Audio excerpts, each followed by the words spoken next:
Russian troops attempted to take control over the city of Sviatohirsk in the Donetsk region in early June with an assault action. However, the city has been partially controlled by the armed forces of Ukraine for the past 3 months. The Russian invaders did not manage to occupy the Sviatohirsk community. More than 80% of the territory is under the Ukrainian flag. However, the enemy does not stop shelling the settlements and the roads to it. It is already a highway which is dangerous, yes? That's already 0 point. In fact, the enemy is less than 1 kilometer away. Straight road, straight distance. Well, you can look at the road and see that it is no longer safe. Twice a week, the head of the Sviatohirsk military administration tries to visit all the settlements in the community. He brings people medicine, food and the building materials. We also keep telling people about evacuations. We help as much as possible to make sure that people go to safe regions and that children go to Ukrainian schools. People understand that they need to do this. But while there is sunshine, potatoes need to be dug. There are vegetable gardens, so people find reasons to stay.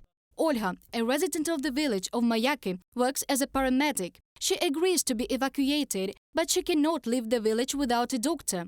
Olga says that now there are more and more attacks on people and abandoned pets.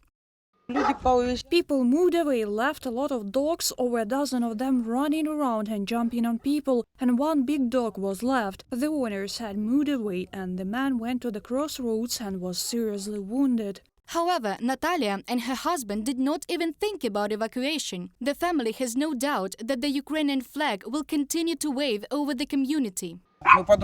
It can't be any other way. We're at home and they came to us, strangers. Our guys can cope with everything and everything will be okay.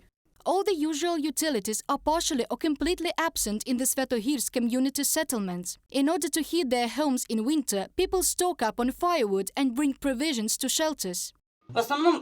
Basically, if there is shelling, we stay here. Where else would I go? Well, we have food, we have everything, so we survive. It's scary, but what can you do? You know how it is. It's scary, but we survive.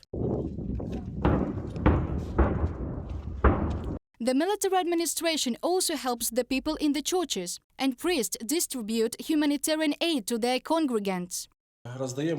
We are giving humanitarian aid and food, as well as hygiene products. We are helping. Yes, we pray for our military, for our soldiers. Some of our soldiers come to the service, and they help us with food, bread and water. So God bless them. We pray for them.